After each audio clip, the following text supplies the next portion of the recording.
तो प्यारे भाइयों प्यारे साथियों, कैसे हैं आप सभी दोस्त। उम्मीद करते हैं आप लोग बहुत ही अच्छे होंगे। तो आज की वीडियो में हम देखने वाले हैं किसी भी बहुपद का ग्राफ। बहुपद होते हैं रैखिक बहुपद, द्विघाती बहुपद, त्रिघाती बहुपद। तो तीनों बहुपद का ग्राफ किस तरीके से बनेगा और किस तरीके से हम इसका शून्य ज्ञात करेंगे। तो इस चैप्टर में कुछ इस तरह से भी क्वेश्चन होता है कि ग्राफीय विधि द्वारा इस बहुपद का शून्य ज्ञात करना है। मतलब ग्राफ बना करके आपको इसे शून्य ज्ञात करना है, या फिर बिना ग्राफ के आप इसके मतलब सॉल्व करके भी शून्य ज्ञात कर सकते हैं। दो तरीके से ज्ञात कर सकते हैं। तो आज हम ग्राफ के बारे में देखेंगे वीडियो में। तीनों ग्राफ के बारे में देखेंगे। रैखिक बहुपद का ग्राफ कैसे बनेगा, द्विघातीय बहुपद का ग्राफ कैसे बनेगा और त्रिघाती बहुपद का ग्राफ कैसे बनेगा। तो प्यारे दोस्तों, अगर अभी तक चैनल को सब्सक्राइब नहीं करे हैं आप लोगों ने, तो चैनल को सब्सक्राइब कर लीजिएगा और साथ में बेल आइकन प्रेस करके अपने प्यारे दोस्तों को, प्यारे साथियों को शेयर कर दीजिएगा। तो चलिए आज का अपना वीडियो शुरू करते हैं। भाइयों, रैखिक बहुपद का ग्राफ सीखने से पहले हमको क्या करना पड़ेगा, रैखिक बहुपद का एग्जाम्पल लेना पड़ेगा। कोई सा भी रैखिक बहुपद का एग्जाम्पल ले लेते हैं। मतलब x का मैक्सिमम पावर कितना लेंगे, 1 लेंगे। तो प्यारा सा एग्जाम्पल हम कौन सा ले लेते हैं। मान लेते हैं कि कोई बहुपद y बराबर कितना है, 3x + 3 है। ठीक है, ये रैखिक बहुपद हो गया। x का पावर कितना है, 1 है। x का सबसे ज़्यादा पावर 1 है, 2 पावर वाला कोई नहीं है। तो इसमें हमको x और y, देखिए ग्राफ का कुछ इस तरीके से बनता है। ग्राफ कॉपी आप लेंगे, उस पर जो है एक सीधा लाइन होगा और एक ऐसे बहुत सारा लाइन होता है। तो आपको ऐसे करके बना लेना है और पॉइंट पॉइंट पे 1 2 3 4 5 6 7 8 9 जो भी वैल्यू है वो रख देना है। ठीक है, तो अब यहाँ से हम देखिए कैसे निकालेंगे। एक बॉक्स बनाएंगे इस तरीके से और x का वैल्यू रख के या फिर y का वैल्यू रख के उसका दूसरा का मान निकालेंगे। दो चर है यहाँ पे, x और y है। ठीक है, बहुपद को हम मान लिया y और जो अपना बहुपद है वो 3x + 3 है, इसको हमने मान लिया y। अब x के जगह पर वैल्यू रख के चेक करेंगे। ठीक है, x के जगह पे वैल्यू रखेंगे। x की जगह पर मान लीजिए x के जगह पे अगर हम 1 रखते हैं तो क्या हो जाएगा, 3 × 1। ठीक है, और +3 हो जाएगा। मतलब 3 + 3 कितना आता है, 6। मतलब इस x के जगह पर अगर हम 1 रखते हैं तो y का मान कितना आता है, 6 आता है। अब इसके जगह पर हम 0 रख के देख लेते हैं। x के जगह पर अगर हम 0 रखेंगे तो 3 को 0 से गुना करने पर 0 हो जाएगा। तो 0 + 3 हो जाएगा। मतलब y का मान 3 आता है। तो x का मान 0 रखने पर y का मान कितना आया, 3 आया। चलिए 2 रख के देख लेंगे। 2 रखेंगे तो ज़्यादा आ जाएगा। चलिए -1 रखते हैं। x के जगह पर -1 रखेंगे तो -3 + 3 हो जाएगा। कितना आएगा, -3 + 3 कैंसिल हो गए 0। x के जगह पर अगर हम -1 रखते हैं तो y का मान क्या आ जाता है, 0 आ जाता है। इसी तरीक़ा से और भी कुछ मान रख के देख लेते हैं। -2 रखेंगे अगर, 3 × -2 हो जाएगा, +3 हो जाएगा। तो ये हो गया -6 + 3। मतलब x का मान कितना, y का मान कितना आया, -3 आया। x के जगह पर अगर हम -2 रखे हैं तो y का मान आया -3। ठीक है, तो चलिए इतना वैल्यू काफ़ी है। 4 5 जितना भी आप निकालना चाहें, जितना भी x का वैल्यू रख के निकालना चाहिएगा उतना निकाल सकते हैं। लेकिन ग्राफ में दोस्तों हम देखें यहाँ पे क्या किए हैं, 1 2 3 4 5 तक ही लिए हैं। नीचे में भी -5 तक लिए हैं, इधर लेफ्ट में भी -5 तक लिए हैं, ऊपर भी 5 तक लिए। मतलब x और y का जो मान 5 तक होगा बस उसी का पॉइंट हम रख के चेक कर लेंगे। ठीक है, तो 0 और 3 है। x का मान 0 रखे हैं तो y का मान 3 आया है। x का मान 0 यहाँ पर होगा और y का मान 3 यहाँ पर होगा। तो ये कितना हो जाएगा, इसका निर्देशांक कितना हो जाएगा, 0 3। पहले x का वैल्यू लिखा जाता है, x का निर्देशांक, और फिर y का निर्देशांक। x का 0 है, y का 3 है। x 0 y 3। अब दूसरा पॉइंट देखते हैं। x का कितना है, निर्देशांक -1 है और y का निर्देशांक 0 है। x का कितना था, -1 और y का निर्देशांक 0। मतलब y पर जो है वैल्यू 0 यहाँ पे होगा और x का -1 यहाँ पे होगा। ये इसका निर्देशांक कितना हो जाएगा, -1 0। ठीक है, और देखिएगा तीसरा, यहाँ पे देखिए x का वैल्यू -2 रखे हैं तो y का मान -3 आया है। x के जगह पर -2 देखेंगे, x एक्सिस पर -2 यहाँ पे है और y एक्सिस पर -3 कहाँ पर होगा, यहाँ पर होगा। तो इस और इस पॉइंट के बीच में होगा। यहाँ पे x का वैल्यू -2 और y का -3। ठीक है, तो 3 पॉइंट अपना यहाँ, यहाँ और यहाँ आया। तो इसी तीनों लाइन को आपस में ऐसे करके मिला देंगे तो यही अपना हो गया ये रैखिक बहुपद का ग्राफ। ठीक है, इसको ऐसे बढ़ते चला जाएगा, ये भी ऐसे बढ़ते चले जाएगा। मतलब जितना भी वैल्यू रखते जाएंगे, x का वैल्यू जितना बढ़ाते जाएंगे उतना ये बढ़ते चला जाएगा। ठीक है, तो ये क्या आया, एक स्ट्रेट लाइन आया। ठीक है, तो यहाँ से हम क्या लिख सकते हैं कि रैखिक बहुपद का ग्राफ जो होता है क्या होता है, सीधा लाइन होता है। रैखिक बहुपद का ग्राफ को ही हिंदी में आलेख कहते हैं। रैखिक बहुपद का आलेख क्या होता है, एक सरल रेखा होता है। मतलब सीधा होता है, सरल रेखा होता है। अब अगर क्वेश्चन में कह देता है कि ग्राफ द्वारा हम इस बहुपद का शून्यक कैसे ज्ञात करेंगे, तो किसी ग्राफ में उस बहुपद का शून्यक कौन सा होगा, तो उस ग्राफ का जो लाइन बना है या तो सीधा हो चाहे जैसा भी बना है, तो उसमें एक्स अक्ष पर देखेंगे कि एक्स वाले एक्सिस पे कहाँ पे कटा है वो ग्राफ। ठीक है, तो ये एक्स वाला ये लाइन हुआ, एक्स एक्सिस ये हुआ, ये ग्राफ देखेंगे कि कहाँ पर इसको काटा है, तो इस एक्सिस को कितना पॉइंट पे काटा है, -1 पे काटा है ना, तो इस बहुपद का शून्यक कितना होगा, -1 होगा। ठीक है, चूंकि ग्राफ एक्स अक्ष को बिंदु -1 पर काटती है, इसीलिए बहुपद का शून्य कितना हो जाएगा, -1 होगा। तो ये सभी चीज़ें नोट करने वाली है, समझने वाली है। ठीक है, ग्राफ रैखिक बहुपद, देखिए यहाँ से हम क्या कह सकते हैं कि रैखिक बहुपद का ग्राफ जो होता है हमेशा सीधा बनता है, स्ट्रेट लाइन बनता है, एक सरल रेखा बनता है, सीधा रेखा बनता है। और सीधा रेखा बनेगा तो ग्राफ एक्स एक्सिस को कितने जगह पर काटेगा, एक ही जगह पर काटेगा। मतलब रैखिक बहुपद का केवल कितना शून्यक निकल सकता है, एक ही शून्यक निकल सकता है। तो ये चीज़ आप याद रखिएगा कि रैखिक बहुपद का ग्राफ हमेशा एक सरल रेखा होता है, सीधा रेखा बनता है, और रैखिक बहुपद के शून्यकों की संख्या कितनी होती है, एक होती है, चूंकि वह ग्राफ को एक ही बिंदु पर काटेगा। देखिए अब यहाँ से इसका शून्यक कितना निकल के आया, -1। अब चलिए y की जगह पर हम वैल्यू 0 रख के देख लेंगे जी। ठीक है, y बराबर कितना है, y बराबर 3x + 3 है कि नहीं। अब यहाँ पर हमको इस शून्यक निकालना है, तो इस बहुपद को हम क्या करेंगे, 0 के बराबर कर देंगे। तो 0 के बराबर करेंगे इस बहुपद को, तो 3x + 3 बराबर 0 हो जाएगा। ठीक है, यहाँ से x का मान क्या आ जाएगा, 3x, और ये 3 को इधर लाएंगे तो -3 हो जाएगा, और x का मान निकालना होगा तो -3, और ये 3 गुना में है तो भाग में चला आएगा, कैंसिल करके x का मान कितना आया, -1 ही आया ना। तो बहुपद का शून्यक दो तरीके से निकाल सकते हैं, एक तो बहुपद को 0 के बराबर करके उसके बाद सॉल्व करके ये जो निकलेगा x का वैल्यू वही अपना इस बहुपद का शून्यक होगा, और या फिर ग्राफ निकालेंगे ग्राफ विधि से, तो ग्राफ में x अक्ष को जहाँ पे काटेगा ग्राफ तो वह उसका शून्यक होगा। तो प्यारे भाइयों, रैखिक बहुपद के बारे में समझ गए हैं, नोट करना चाहें तो नोट कर सकते हैं स्क्रीनशॉट लेकर। फिर चलते हैं, इसके बाद देखेंगे द्विघातीय बहुपद का ग्राफ कैसा होगा। द्विघातीय बहुपद के बारे में बहुत सारी चीज़ें, द्विघातीय बहुपद का ग्राफ कैसे बनाएंगे ये चीज़ सीखना है। तो द्विघातीय बहुपद का हमने एक एग्जांपल लिया x² - 2x + 3। इसमें x का सबसे ज़्यादा पावर कितना है, 2 है, मतलब ये द्विघातीय बहुपद है। इसका ग्राफ खींचेंगे और ग्राफ खींच के ग्राफ से कैसे शून्यक इसका पता करना है ये मालूम करेंगे।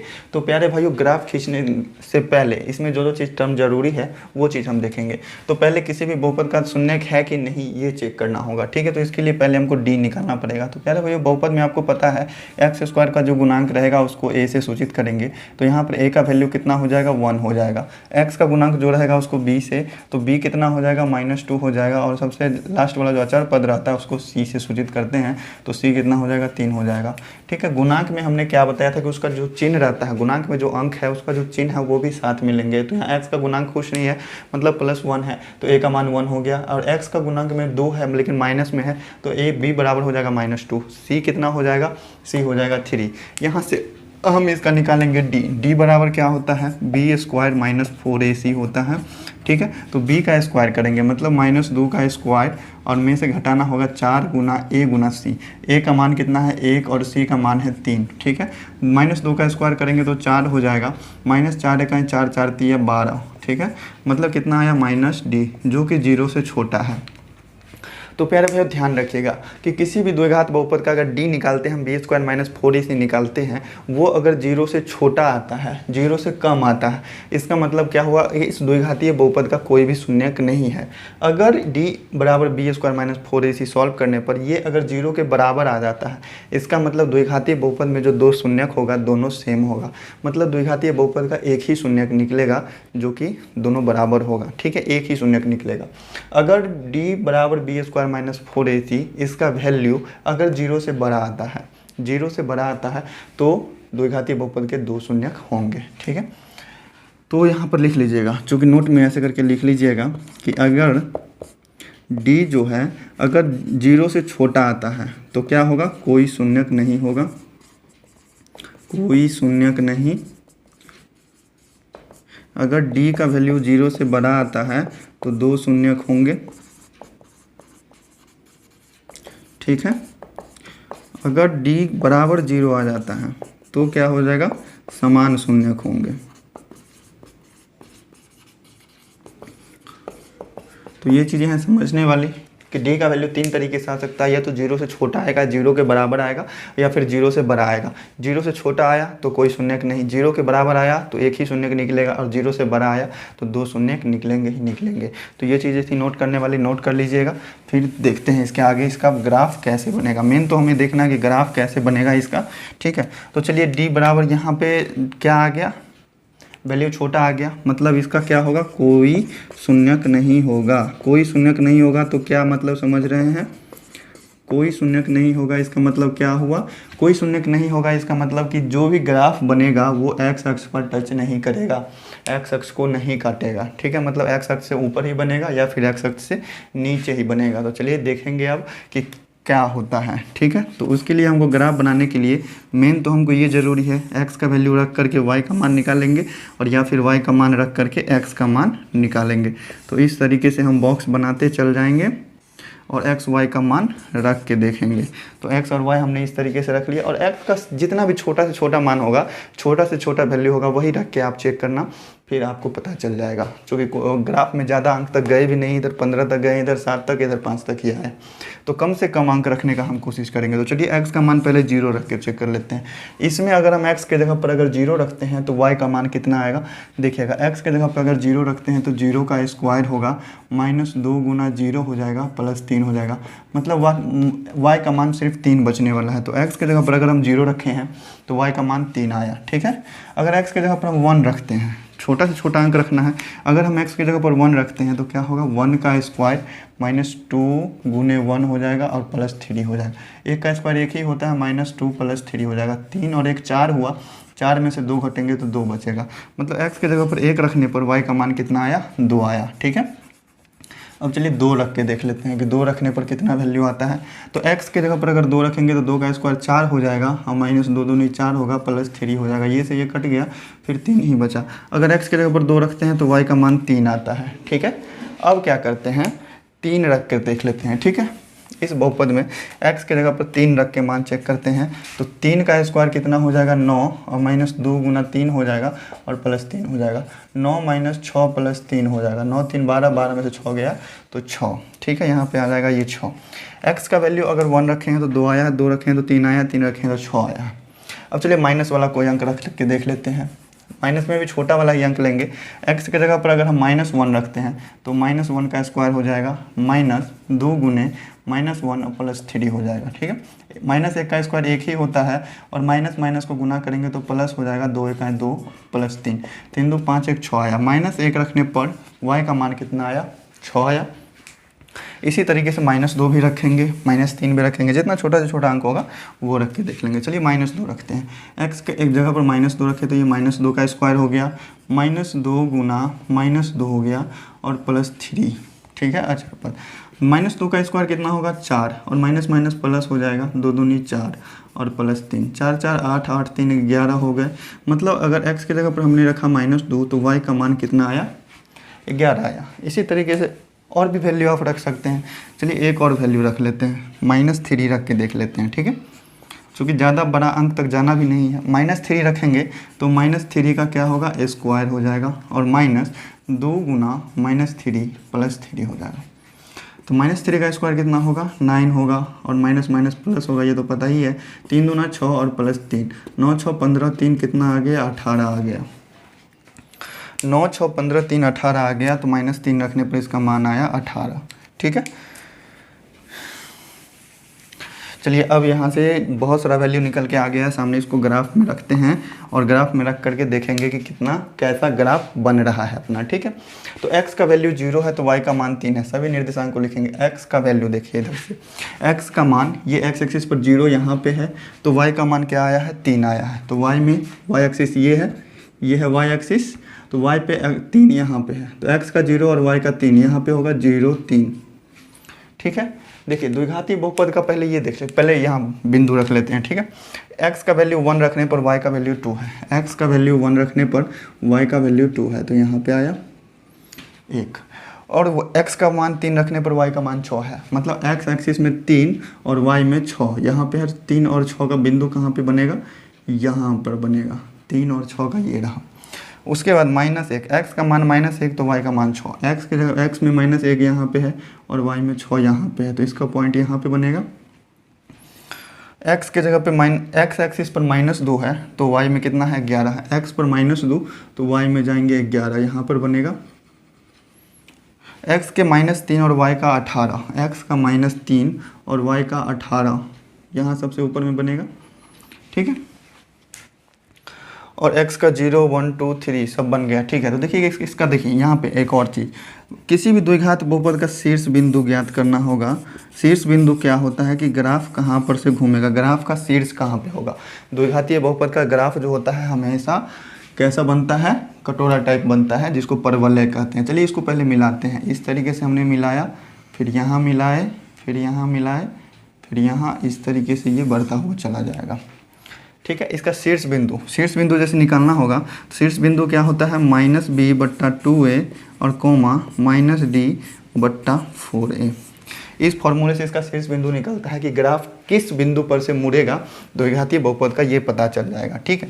तो यहाँ पर देखिए इसका शीर्ष बिंदु क्या है -b, तो माइनस तो पहले लिख लेंगे और b का मान कितना है -2 है, तो -2 और बट्टा 2a है ना, मतलब 2 को a से गुना करेंगे, a का मान है 1 तो ये 2 ही हो जाएगा, ठीक है। और कोमा -d है, तो d का मान कितना आया -8 आया है, तो पहले से यहाँ माइनस है तो माइनस दे दिए हम, और d का मान कितना है -8 है, -8 और बट्टा कितना है 4a है।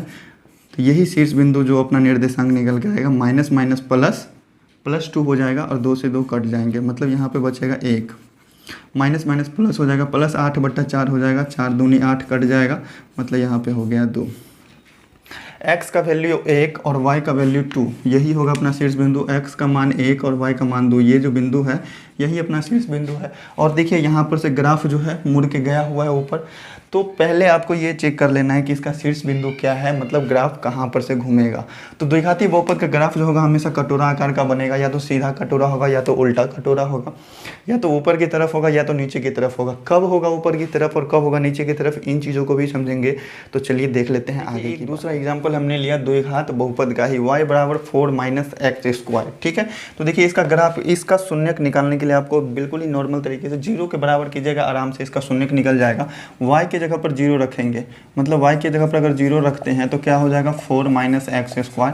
यहाँ से शून्यक हमको पता चल जाएगा, x का जो मान आएगा वही इस y के मान को क्या करेगा 0 के बराबर करेगा, ठीक है। तो इस x² को हम इधर लाते हैं तो क्या हो जाएगा x² = 4।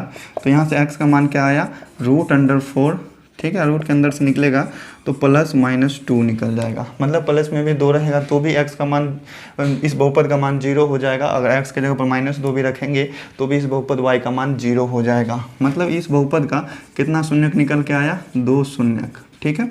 2 शून्यक कितना है 2 है और -2 है, प्लस में 2 है और माइनस में 2 है। इस द्विघात बहुपद का शीर्ष कौन सा होगा, मतलब इस द्विघात बहुपद का ग्राफ मुड़ेगा कहाँ पर से। तो शीर्ष बिंदु के लिए क्या करेंगे, शीर्ष बिंदु के लिए यही फॉर्मूला बताए ना, -b/2a और -d/4a, ठीक है। तो b का मान कितना है, b का मान कितना है, ग्राफ को पहले सीधा करेंगे, इसका पावर जो होगा उसको घटते क्रम में लिखेंगे द्विघात बहुपद के रूप में। तो क्या हो जाएगा, ये होगा -x² प्लस में 0x होगा और प्लस में 4 होगा। यही हुआ इस द्विघात बहुपद का सही रूप सीधा किए तो। x² क्या है माइनस में है और x नहीं है बीच में, x वाला कोई पद नहीं है तो वो 0x हो गया, और 4 है प्लस में तो 4 हो गया। यहाँ पर a का मान कितना आया -1, b का मान कितना आया 0 और c का मान कितना है 4। a का मान -1, b का मान 0, c का मान 4 है, ठीक है। तो यहाँ से हम निकाल लेंगे इसका शीर्ष बिंदु, -b करेंगे मतलब -0/2 गुने -1 होगा और कोमा d का मान कितना है, तो d के लिए हमको क्या निकालना पड़ेगा b² - 4ac।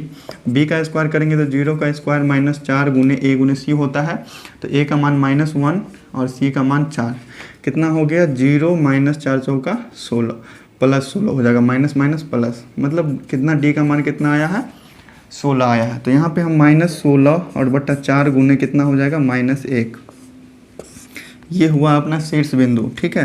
तो ये माइनस से माइनस चला गया 0 हो जाएगा, ये माइनस से -4 चौका 16, 0 और 4 जो है ये क्या है, शीर्ष बिंदु है। तो इस ग्राफ में 0 4 कहाँ पे होगा, मतलब x का वैल्यू 0 और y का वैल्यू 4, तो x का मान 0 यहाँ पे है और y का मान 4 यहाँ पे है। ये अपना शीर्ष बिंदु हुआ, मतलब यहाँ पर से ग्राफ है मुड़ने वाला, या तो ऊपर की तरफ मुड़ेगा या तो नीचे की तरफ मुड़ेगा। द्विघातीय बहुपद का ग्राफ जो होता है कटोरा के आकार का होता है, जिसको परवलय कहते हैं, परवलयाकार होता है। ठीक है, तो चलिए इन चीज़ों को हम क्लियर करते हैं। शीर्ष बिंदु तो यहाँ से निकल गया और शून्यक भी हमको पता चल गया। ग्राफ बनाने के लिए क्या करना पड़ेगा, एक चौकोर डब्बा बनाना पड़ेगा एक्स वाई का मान रखने के लिए। तो यहाँ पे हम रखेंगे एक्स वाई का छोटा से छोटा मान, एक्स और वाई। ठीक है, x का कोई सा भी वैल्यू रखिए और y का कोई सा भी वैल्यू रखिए और देखिए कि y का मान क्या आता है x के वैल्यू रखने पर और y का वैल्यू रखने पर x का मान क्या आता है। तो चलिए हम x का वैल्यू रखते हैं। x का वैल्यू अगर हम 0 रखें, अगर इस बहुपद में x का वैल्यू अगर हम 0 रखते हैं तो 4 में से 0 का स्क्वायर घटेगा तो कितना होगा, 4 होगा। तो यहाँ पे आ जाता है मान इसका 4। x की जगह पर अगर हमने 1 रखा तो 4 में से 1 का स्क्वायर घटेगा तो कितना बचेगा, 3। अगर हमने 2 रखा तो 4 में से 4 का स्क्वायर घटेगा तो y का मान कितना है, मतलब 4 में से 2 का स्क्वायर घटेगा 4, तो 4 में से 4 घटेंगे तो बचेगा कितना, 0। इसी तरीके से हम -1 रख के चेक कर लेते हैं। 4 में से -1 का स्क्वायर घटाएंगे तो 4 में से घटाएंगे -1 का स्क्वायर तो कितना होगा, 4 में से -1 का स्क्वायर तो 1 होगा, घट के कितना आया, 3 आया। मतलब -1 रखने पर y का मान कितना आ गया, 3 आ गया। चलिए -2 रख के देख लेते हैं। -2 रख के देख लिया हमने, तो -2 रखेंगे यहाँ पे, तो 4 में से अगर -2 का स्क्वायर घटाते हैं तो 4 हो जाएगा। -2 का स्क्वायर मतलब माइनस का स्क्वायर करेंगे तो प्लस हो जाएगा, 2 का स्क्वायर करेंगे तो 4 होगा। 4 में से 4 घटा तो 0। ठीक है, 3 रख के भी चेक करना चाहते हैं तो 3 रख के भी चेक कर लीजिए। 3 का मतलब 4 में से 3 का स्क्वायर घटाएंगे, मतलब 4 में से 9 घटाएंगे तो कितना आएगा, -5 आएगा। मतलब x का वैल्यू अगर हमने 3 रखा तो y का मान कितना आया, -5 आ गया। ये डब्बा को हमने भर लिया x y के मान सही रख करके। ठीक है, गलती नहीं कीजिएगा, सही मान रखिएगा और कैलकुलेशन में थोड़ा सा ध्यान दीजिएगा। तो अब इसके बाद ग्राफ में हम कौन कौन सा बिंदु आता है सो लेंगे। तो x का मान 0 रखने पर y का मान कितना आया, 4। x का मान 0 रखने पर y का मान आया 4। तो ये तो अपना शीर्ष बिंदु निकला था। शीर्ष बिंदु मतलब यहाँ से ग्राफ या तो ऊपर की तरफ मुड़ेगा या तो नीचे की तरफ मुड़ेगा। देखते हैं किधर मुड़ता है। x का मान 1 रखेंगे तो y का मान 3 रखना पड़ेगा। x का मान 1 यहाँ पे है और y का मान 3 यहाँ पर है, तो ये बिंदु हो गया। x का मान 2 रखने पर y का मान 0, x का मान 2 रखने पर और y का मान 0, y का 0 यहाँ पे है और x का 2 यहाँ पे है, तो यहाँ पर बिंदु बन जाएंगे। ये बिंदु बना, ये बना, ये बना। ठीक है, अब x का मान -1 तो y का मान 3, x का मान -1 तो y का मान 3 यहाँ पर होगा। x का मान -2 तो y का मान 0, x का मान -2 तो y का मान 0 यहाँ पे, y में 0 और x में -2। ठीक है, इस तरीके से बन। यहाँ ये था अपना शीर्ष बिंदु, मतलब यहाँ से ग्राफ मुड़ेगा और जो भी पॉइंट है वो नीचे बन रहा है, मतलब ये ग्राफ जाएगा नीचे की तरफ ऐसे और ये जाएंगे ऐसे। ठीक है, तो ये हो गया अपना द्विघातीय बहुपद का ग्राफ। और देखिए ग्राफ में हमने क्या बताया था कि शून्यक जो होता है वही होता है जहाँ पे ग्राफ जो है x अक्ष को काटता है। तो x अक्ष में देखिएगा कहाँ पे कट रहा है, एक -2 पॉइंट पे कट रहा है और एक +2 पॉइंट पे कट रहा है। और शून्यक क्या निकला है अपना, शून्यक यही निकला है ना, शून्यक 2 शून्यक निकला था, 2 और -2, तो ग्राफ में भी वहीं पे कट रहा है। तो द्विघातीय बहुपद के बारे में जान गए कि देखिएगा। अब देखिए यहाँ पे एग्जाम्पल हमने 2 लिया था, यहाँ पे एक ग्राफ बना था ऊपर की तरफ, एक ग्राफ बना था नीचे की तरफ। तो ऐसा भाइयों नोट में हमने लिखी है 3 बातें कि द्विघातीय बहुपद का जो ग्राफ होता है वो परवलयाकार होता है। ये बात हमने 3-4 बार बताया है कि कटोरा के आकार का होता है। परवलय उसी को कहते हैं जो कटोरा के आकार का होता है, या तो कटोरा ऊपर की ओर होगा या तो कटोरा नीचे की ओर होगा। परवलय कहेंगे इसको गणित की भाषा में, जो कि अच्छा लगे सुनने में, परवलय। ठीक है, या तो परवलय ऊपर की ओर होगा या फिर नीचे की ओर घुमा हुआ होगा। तो कब होगा ऊपर की ओर, कब होगा नीचे की ओर। तो देखिए अगर x स्क्वायर का गुना किसी भी बहुपद में x स्क्वायर जो होता है उसी से, मतलब सबसे ज़्यादा घात वाला जो पद होता है उसी से हमको पता चलता है कि ये कितने घात का बहुपद है और कौन सा बहुपद है। तो द्विघातीय बहुपद में सबसे ज़्यादा वाला बहुपद का घात कितना, सबसे ज़्यादा वाले पद का घात कितना होगा, 2 होगा। तो वही x स्क्वायर वाले उसका गुणांक देखेंगे, एक्स स्क्वायर वाले पद का गुणांक देखेंगे कि कितना है, प्लस में है कि माइनस में। एक्स स्क्वायर का गुणांक अगर प्लस में हुआ तो ये परवलय ऊपर की ओर होगा, खुला हुआ कटोरा ऊपर की ओर मतलब सीधा होगा। अगर एक्स स्क्वायर का गुणांक माइनस में हुआ, यहाँ पर देखिए एक्स स्क्वायर का गुणांक माइनस में है कि नहीं है, -1 है नहीं इसका गुणांक, एक्स स्क्वायर के गुना में -1 है, इसीलिए इसका ग्राफ जो है नीचे की ओर बना है। तो यहाँ से आप देख करके बता सकते हैं कि अगर एक्स स्क्वायर का गुना वाला अंक प्लस में है तो ग्राफ ऊपर की ओर होगा, अगर एक्स स्क्वायर का गुना वाला अंक नीचे की ओर है तब ग्राफ नीचे की ओर होगा, गुणांक अगर माइनस में रहेगा तो प्यारे भाइयों गर्मी है कुछ ज़्यादा, तो रैखिक बहुपद और द्विघातीय बहुपद समझ ही गए होंगे, इसके ग्राफ बनाना भी सीख ही गए होंगे, और इसके ज़्यादा से ज़्यादा अच्छे तरह से समझने के लिए ग्राफ कॉपी पर भी हम आपको समझा देंगे, उसके लिए भी वीडियो तैयार करेंगे बहुत ही जल्द। दोस्तों आज की वीडियो आपको कैसी लगी कमेंट करके एक बार ज़रूर बताइएगा। वीडियो अच्छी लगी तो वीडियो को एक लाइक ज़रूर कर दीजिएगा और अपने प्यारे दोस्तों को शेयर ज़रूर कर दीजिएगा, और चैनल को सब्सक्राइब करना बिल्कुल भी मत भूलिएगा। तो चलिए दोस्तों आज के लिए इतना ही, फिर मिलते हैं नेक्स्ट डे नेक्स्ट टॉपिक के साथ।